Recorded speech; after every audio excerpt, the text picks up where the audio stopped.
오늘 참된 위로자라는 제목을 갖고 저와 여러분이 같이 은혜 나누기 원합니다. 오늘 계속적으로 저희가 성경 통독의 범위가 욥기의 범위잖아요. 그래서 이 욥기의 범위를 우리가 함께 나눴으면 좋겠어요. 욥기는 간단하게 여러 가지 신학적인 내용도 되게 중요한 부분들이 있고 또 철학적인 부분도 사유할 수 있는 생각들 그리고 여러 가지 얘기들이 있지만요. 가장 그래도 우리가 잘 알 수 있는 것은 욥기를 통해서 배우는 것은 고난입니다. 이 고난에 대한 부분을 욥기에서 뺄 수가 없습니다. 그만큼 이 고통과 고난에 대해서 더욱더 깊이 그냥 쉽게 사탕 겉할 듯 그렇게 얘기하는 것이 아니라 그 고난의 깊이가 더욱더 깊이 들어가면서 깊이 다루고 있거든요. 그러면서 악은 무엇이고 하나님의 주권은 무엇인지를 보게 됩니다. 얼마나 이 욥이 이 고난을 당했는지는 모르겠지만 그 고통이 더 크다는 걸 우리가 느낄 수 있습니다. 그래서 제가 이렇게 보니까 많은 믿는 분들의 자녀들이 다윗, 갈렙 뭐 이런 이름들은 많지만 욥이라는 이름은 제가 많이 못 봤어요. 왜 그럴까 생각해 보면 우리 자식은 이 정도 고통은 안 받았으면 좋겠다. 물론 축복도 그만큼 받았잖아요. 하지만 그 이전에 있는 그 아픔들과 그 모든 고통이 정말 우리가 살아가면서 감당하기 힘들 만큼의 아픔과 고통이기 때문에 욥이라는 이름을 잘 사용하지 않는 것 같습니다. 자, 욥기는요, 우리가 간단하게 본다면요, 이 고난이 하나님의 주권적인 영역에 있다는 것을 말하고 있습니다. 인과응보라고 말하는 사람들도 있잖아요. 너가 잘못했기 때문에, 우리가 분명히 살아가면서 죄를 지었기 때문에, 분명히 도덕적으로 여러 가지 윤리적인 부분으로 너가 잘못했기 때문에 이루어진 결과물이 바로 고통이라고 말한다면은 성경에서는 특히 욥기에서는 그렇게 말하지 않습니다. 우리에게 주어진 이 고통과 고난이 하나님의 주권적인 영역에 있다는 것을 욥을 통해서 알 수가 있습니다. 살아가면서 너무 선한 분들 많잖아요. 착하신 분들 많잖아요. 하지만 그 가운데 이루어지는 아픔들이 있잖아요. 너무 열심히 살았는데 자기의 어린아이가 강간을 당한다거나 너무 열심히 살았는데 갑작스럽게 모든 것이 무너질 듯 자녀가 죽었거나 이러한 모든 다가오는 고통과 고난을 볼 때 우리는 인과응보라고 생각할 수 없습니다. 하지만 또한 이 고난도 하나님의 주권의 영역에 있다는 것을 욥기는 말하고 있습니다. 그리고 이 또 하나 볼 것은요. 욥의 문제는 결국 우리의 고통과 고난과도 연결이 되어 있기 때문입니다. 여러 가지 예들을 저도 이 말씀을 준비하면서 예를 들까 하다가 너무나 고통과 고난에 주어진 일들은 각자 다 에피소드가 있는 것 같아요. 여러분들 주변의 이웃들과 여러분들과 함께 했던 사람들이 정말 말로 다 할 수 없는 아픔들이 주어진 곳에 다 있을 겁니다. 근데 잘 보면요. 이 욥의 문제는 결국 욥이 우리가 그렇게 느낄 수 있고 피부로 그리고 그 부분을 깊이 읽으면서 우리가 위로를 받을 수 있는 것은 우리의 삶에도 이러한 고통과 고난이 계속적으로 이어지고 있기 때문입니다. 그래서 우리가 이 고난 중에 절망에 빠지고 소망을 잃고 삶의 허무감을 느끼고 인생을 한탄할 때 하나님께서 우리를 비난하시지 않는 것을 보게 됩니다. 그렇죠? 얼마나 힘들면 얼마나 어려우면 어떤 부분에서 하나님은 그것을 비난하지 않습니다. 그 순간의 그 아픔을 어떻게 우리가 곧바로 얼굴 씻듯이 딱 바꿀 수가 있나요? 그래서 욥기를 보게 되면 하나님은 절대 그 부분에 대해서 우리를 비난하시지 않는 부분을 보게 됩니다. 자, 오늘 저와 여러분이 이 욥에 대해서 내용을 너무나 잘 알고 있죠. 그가 온전하고 진실하다는 것은 초반 부분에 반복적으로 얘기하고 있죠. 그만큼 하나님을 기쁘게 했고 하나님께 경배를 드리고 자기 자녀들이 성결하기 위해서 노력하는 그런 열정을 갖고 있는 하나님의 사람이었습니다. 하지만 이 사탄과 하나님과의 대화로 인해서 그가 받지 말아야 될 어쩌면 인과응보가 아닌 그가 전혀 그것을 감당하지 않아도 될 수 있는 부분들을 받게 됩니다. 그것도 하루아침에 모든 것을 다 잃게 됩니다. 그의 아내는 그 모든 것을 저주하라고도 말을 합니다. 그러한 가운데 친구들이 오죠. 친구들이 와서 그들을 위로하면서 얘기하고 결국에는 그 친구들의 서투른 위로와 그리고 더 나아가서는 욥의 그 답답한 고백들과 절규를 통해서 하나님이 마지막 메시지를 통해서 이 욥이 마무리를 짓습니다. 그런데 오늘 저와 여러분은요, 제가 여기서 포커스를 두고 싶은 것은요, 뭐냐면 서툰 위로자에 대해서 한번 생각해 봤으면 좋겠어요. 우리 욥하면은 대부분 고난과 또 하나님의 주권과 여러 가지를 말할 수 있잖아요. 근데 저는 이 내용을 보면서 느끼는 것은 뭐냐면, 와, 이 소발이, 와, 이 엘리바스가, 이 빌닷이 어쩜 이렇게 위로를 못하지라는 생각이 듭니다. 어쩜 이렇게 힘들어하고 아파하는 사람의 그 절규를 듣지 못하는지를 보게 됩니다. 그래서 우리가 이런 부분들을 볼 때 저와 여러분이 이 빌닷을 보면서 엘리바스를 보면서 소발을 보면서 어쩌면 저렇게가 아니라 이 손가락을 한번 여러분을 표시해 보세요. 여러분들이요. 저와 여러분들이 정말 이들과 똑같은 모습들을 갖고 있지 않는지를 한번 생각해 봤으면 좋겠어요. 예전에 좋은 친구들을 사귀고 싶었습니다. 욕심 많죠? 좋은 친구를 사귀고 싶기 위해서. 그래서 이렇게 어디 컨퍼런스라든지 어디 가면은 같은 또래 아니면 같은 비슷한 나이 또래 목사님들 아니면은 이렇게 신학생들과 같이 어울리기를 원해서 얘기를 합니다. 그러다가 이 사람이 참 좋은 것 같다. 이 사람과 좀 더 깊은 대화를 나누고 싶다 하면은 여러분들 굳이 어떤 얘기를 하세요? 여러분들의 속 얘기를 하시잖아요. 아닌가요? 다들 안 그런가 봐요. 저만 그런가 봐요. 저는 저의 속 얘기를 합니다. 좀 내가 힘들고 이 부분은 고민하고 있다. 이렇게 얘기를 하잖아요. 왜 그 얘기를 할까요? 서로의 공감대를 형성하고 또 나의 아픔을 그가 이해했으면 좋겠고 그러면서 알아가는 거잖아요. 그런데 어떤 분이 이러더라고요. 대충 기도 안 하시네요. 기도 안 하시네요. 기도하세요. 그런 말을 하더라고요. 같은 목사님들이. 정말 그분은 성도들에게 어떤 위로를 할지 모르겠어요. 그 말 한마디가 맞어요. 기도해야죠. 맞아요. 성경 읽어야죠. 맞아요. 예배에 집중해야죠. 맞아요. 회개하는 거 맞습니다. 하지만 중요한 것은 그것을 굳이 답을 말할 필요가 없다는 거죠. 더 들으면 안 됐을까? 더 그것을 공감하면 안 됐을까? 더 그 부분에 대해서 더 깊이 함께 나누면 안 됐을까라는 생각이 듭니다. 자, 그래서 우리는 가끔 노이로제에 빠집니다. 많은 성도들이 고민을 갖고 오면은 이걸 정답을 주려고 노이로제에 빠져 있어요. 어떻게든 이거를 정답을 주려고 합니다. 자, 그러다 보니까 실수를 합니다. 무슨 실수를 하냐? 그 깊은 대화를 못 듣습니다. 그리고 빨리 답을 생각해요. 성령님 저에게 지혜를 주셔서 합당한 말이 나오게 해주세요. 그렇게 속으로 기도하면서 이거는 이렇게 하십시오. 저건 저렇게 하십시오. 특히 결혼 생활 하시면 남편들이 대부분 그러잖아요. 답을 주려고 할 때 더 문제가 생긴다는 거. 좀 더 들으면 되는데 여기 계신 분이 누가 아멘 하셨네요. 좀 더 들으면 되는데 듣지 못하고 그냥 곧바로 답을 말하고 할 때 그 가운데 괜히 서운해지고 또 부딪히고 아쉬워하는 모습들이 보입니다. 오늘 본문의 말씀도 우리가 잘 보면 그래요. 지금 올바른 길을 보여주려고 하고 답을 주려고 하고 합당한 말을 해야 한다는 노이로제 때문에 문제가 생기는 겁니다. 소발이라는 친구가 얘기해요. 뭐냐면 이건 인과응보라는 거죠. 지금 네가 받고 있는 고난은 인과응보야. 너가 지금 받고 있는 아픔은 결국에 뭐냐면 너가 분명히 뭔가의 죄를 지었기 때문에 하나님은 너무나 지혜롭고 하나님은 그 지혜가 너무나 크시고 신비로우신 분이기 때문에 하나님을 벗어날 수 없고 분명히 너가 알지 못하는 네가 이해하지 못하는 어떤 죄의 부분으로 인한 결과라는 것을 네가 인정해야 된다라고 말하고 있습니다. 어떤 느낌일까요? 그런 말을 들으면 너희 죄가 반드시 있기에 하나님께 저항하지 말고 그냥 하나님께 너 자신도 모르고 있는 감춰진 죄가 무엇인지를 낱낱이 살피고 회개하라고 말하는 거예요. 욥이 들을 때 그것을 뭐라고 말하냐면 욥은 절대 거기에 대해서 인정을 하지 않습니다. 오늘 제가 슬라이드를 한번 보여줄 텐데요. 이 슬라이드를 보여주면 여기서 이 소발의 첫 번째 충고 뒤에 곧바로 욥이 어떻게 말하는지를 한번 봤으면 좋겠어요.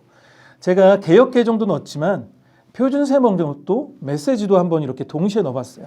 개역개정은 그냥 옆으로 다고요. 제가 한번 표준세번역을 읽어볼게요. 지혜로운 사람이라곤 너희밖에 없는 것 같구나. 너희가 죽으면 지혜도 너희와 함께 사라질 것 같구나. 그러나 나도 너희만큼은 알고 있다. 내가 너희보다 못할 것이 없다. 너희가 한 말을 모를 사람이 어디에 있겠느냐. 자네들은 모두 전문가의 대변인인 모양이군. 자네들이 죽으면 우리에게 살아갈 방도를 일러줄 자가 없겠어. 하지만 나에게도 머리가 있다는 걸 잊지 말게. 난 자네들의 장단에 놀아날 생각이 없네. 전문가가 아니라도 그 정도는 안다네. 자, 욥이 말하는 거예요.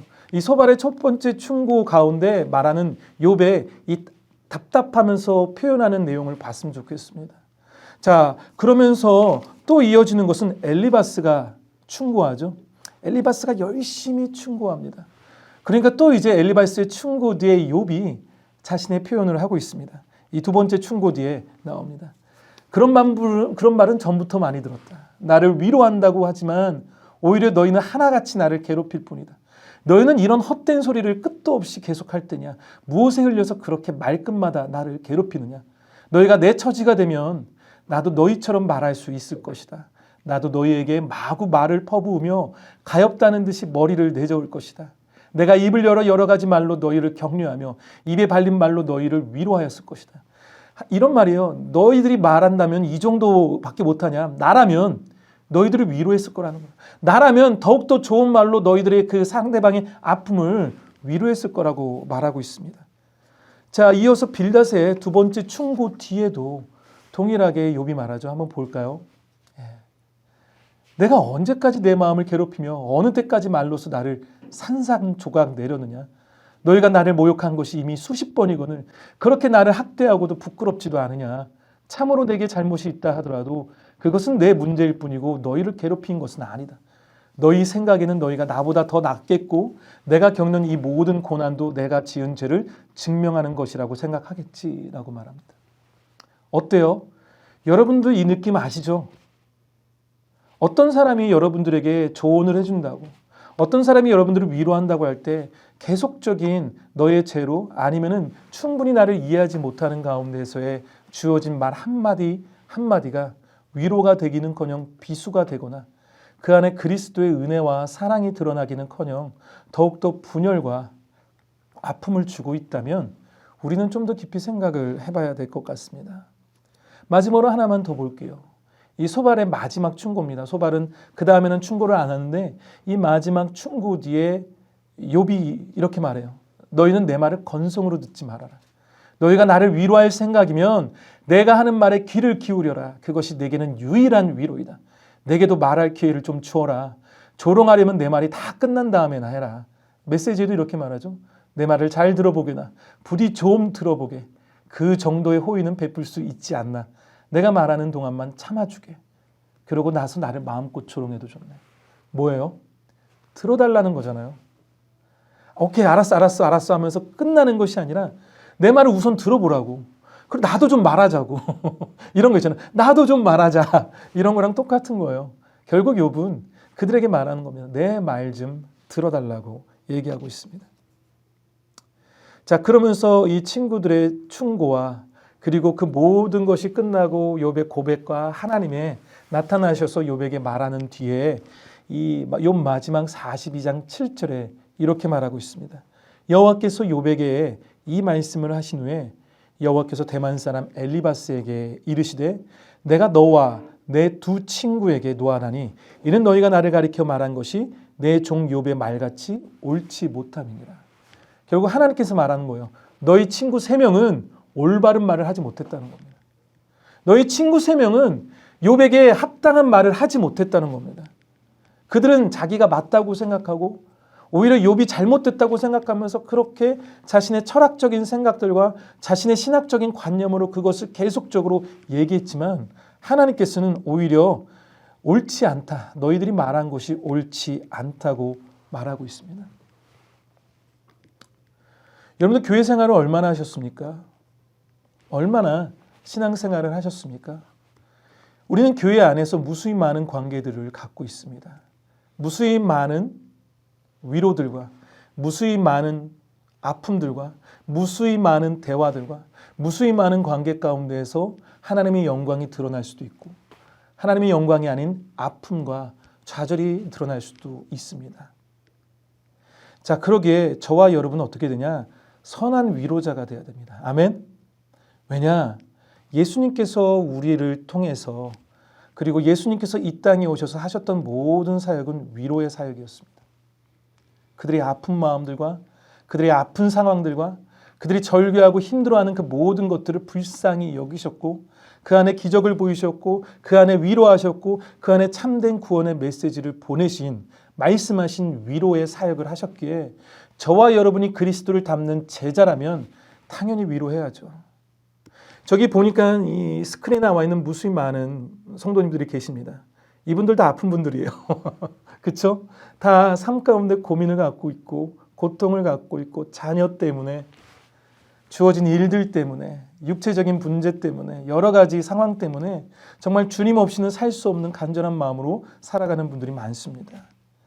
자, 그러기에 저와 여러분이 이분들과 저와 여러분이 그들과 함께 대화를 하거나 그들을 위로할 때 어떻게 해야 될지를 간단하게 말씀드릴게요. 딱 3가지만 말씀드리겠습니다. 첫 번째로는요. 우리가 주어진 삶 가운데 상대방의 잘못된 죄의 부분과 그 부분을 회개해야 된다는 것은 당연히 말해야 됩니다. 위로한다고 그들이 잘못된 길을 걸어가고 있거나 그들이 올바른 행함의 모습을 보이지 않는다면 그것을 눈 감아 버리는 것이 아니라 그 부분에 대해서 얘기해야 됩니다. 그러나 중요한 것은 우리는 죄가 없다는 가식적인 모습을 보이면 안 됩니다. 아멘? 나는 죄가 없어.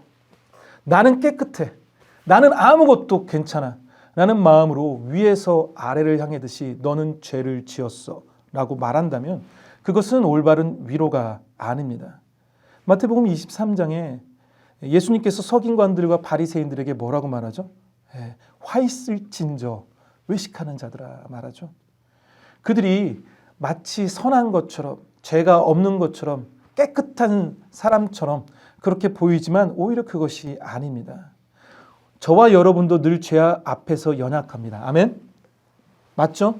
죄 앞에서 무너질 수밖에 없는 정말 주님의 은혜 아니고선 살아갈 수 없는 존재입니다. 그러기에 이 상황과 현실을 내 문제로 받아들이고 정말 그들을 위해서 그것이 잘못된 부분이지만 나도 정말 그 부분이 힘든 부분이지만 그럼에도 불구하고 이 부분은 우리가 회개해야 되고 이 부분은 하나님 앞에 우리가 용서를 구해야 되는 죄의 부분을 다가가셔야 됩니다. 명령하지 마시고 나도 죄인이라는 마음으로 다가가시기 바랍니다. 두 번째로 볼 것은요. 인과응보라는 기준으로요. 타인의 고통과 아픔을 너무나 쉽게 생각하지 않았으면 좋겠습니다. 우리는 너무나 쉽게 생각해요. 너무나 우리의 생각으로 판단합니다. 평소에 신실하게 살았고 교회 생활을 열심히 하였고 의인의 삶을 살려고 노력한 자에게 그 고난의 원인을 밝히기 위해서 노력하지 마시고 오히려 그들을 위로하고 사랑하시기 바랍니다. 내가 볼 때는 이게 문제였어. 내가 볼 때는 아니더라고요. 제가 예전 교회에서 어떤 한 자매님을 만났습니다. 자매님이 한국에 다시 가야 될지 많은 고민을 했어요. 근데 이 남편이 있는데 남편이 참 힘들게 했나 봐요. 그래서 자식을 데리고 이곳에 있다가 이제 하나님의 응답을 받고 네 남편을 섬겨라 해서 갔습니다. 근데 웬걸요? 남편이 바람 피고 있었어요. 그리고 그래도 그것을 품어줬어요. 근데 웬걸요? 말기암이었습니다. 죽었습니다. 근데 웬걸요? 빚이 있더라고요. 완전히 모든 것을 다 잃었습니다. 그 고통과 그 아픔, 분명히 하나님이 가라고 해서 갔는데 네 남편을 섬겨라 해서 갔는데 주어진 아픔은 너무나 힘들었습니다. 여러분 뭐라고 말하실 건가요? 그분이 나중에 한번 연락을 받았는데 이렇게 말하더라고요. 교회 분들한테 너무 위로를 많이 받았대요. 어떻게 위로받았는데요? 전화가 온대요. 그럼 전화 받기 싫대요. 또 계속 전화가 온대요. 전화 오면 딱 받아요. 그래서 지금 김치전 가지고 갈게 이래요. 김치전 가지고 가서 2시간, 3시간 그냥 거기서 계속 있어준 거예요. 이거를 한 번이 아니라 여러 번을. 어떠한 고난과 고통에 대한 부분을 나누기보다 그냥 함께 있어줬던 그러면서 늘 그 시간에 함께 위로했던 그 부분이 자기한테는 너무나 큰 위로가 됐다고 말합니다. 혹시 너의 잘못이 아닐까? 인과응보가 아닐까? 아이고 그 남자 진짜 못됐네 이런 부분이 아니라 그냥 늘 곁에서 함께 해줬던 그 모습 가운데 위로를 받았다고 말합니다.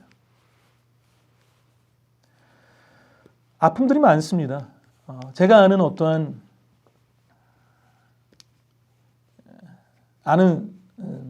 목사님은 신학을 가기로 결정을 했고 달라스에 있는 신학교를 갔습니다. 달라스에 있는 신학교를 갔는데 거기서 이제는 결혼을 그 전에 했기 때문에 이제는 아내 되시는 분이 나중에 콜링 받아서 이제 사모의 역할을 해야 되는데 아기를 그렇게 갖고 싶었다고 합니다. 아기를 그렇게 갖고 싶었대요. 그래서 이제는 병원을 다니고 약을 먹는데 이게 우울 증상이 나오기 시작하는 겁니다. 그러다가 이 목사님이 수업을 듣고 집에 갔는데 느낌이 이상하더래요. 저와 여러분이 가장 생각하고 싶지 않은 결과가 나왔습니다. 집에 들어갔을 때 정말 끔찍한 결과를 얻게 되었습니다. 그 고통을 여러분들은 어떻게 위로하실 겁니까? 그분은 위로받은 게 친구들한테 위로받았대요. 그 친구가 그러더래요. 국토대장정 한번 가자고. 그래서 국토대장정 갔는데 그냥 계속 친구가 함께 있어줬다고 말합니다.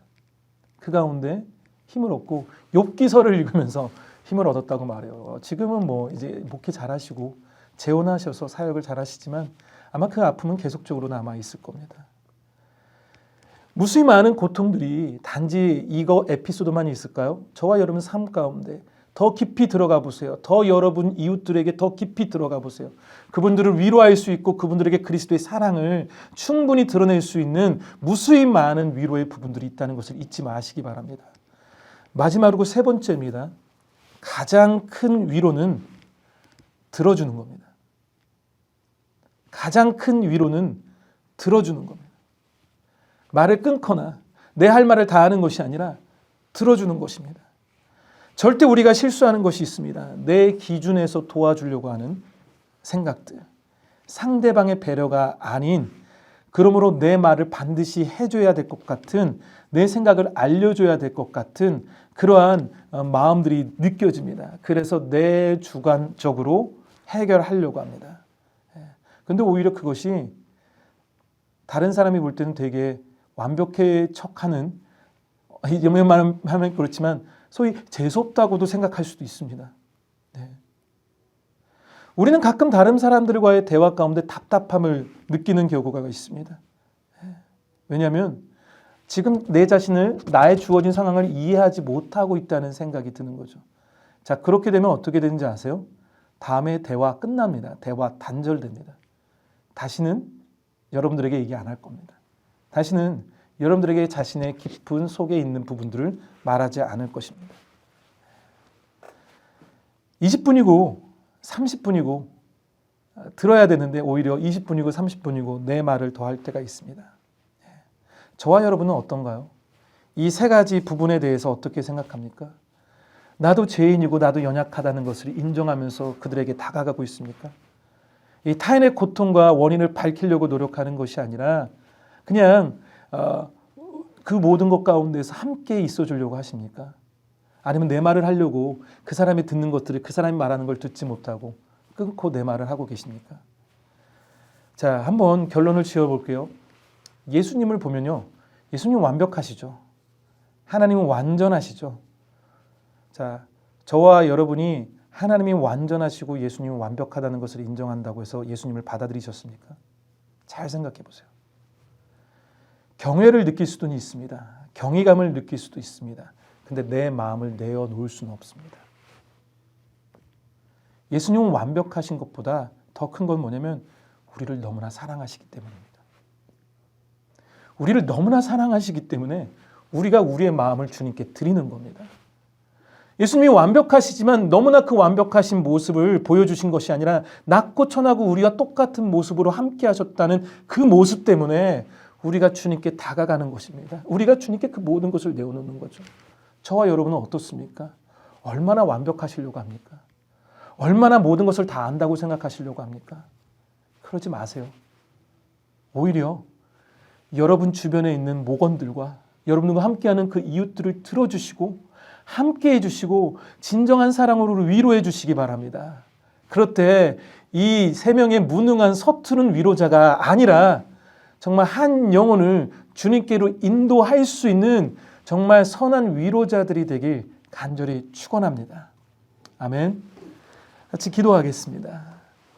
감사합니다, 주님. 오늘 주어진 말씀 그대로 살아가기 원합니다. 욥을 통해서 배웁니다. 정말 우리가 부족하다는 것을, 우리의 힘으로 사람을 변화시킬 수 없다는 걸 알면서도 내 생각으로, 내 기준으로, 내 판단으로 사람을 이게 명령하고 조언하고 충고하는 모습들을 봅니다. 주님, 정말 우리의 연약함을 그대로 표현하면서 주님만을 드러내면, 그리고 주님의 마음을 갖고 그들을 위로하고 사랑할 수 있는 위로자들이 될 수 있도록, 복음의 인도자들이 될 수 있도록 축복하여 주시옵소서. 예수님 이름으로 기도했습니다. 아멘.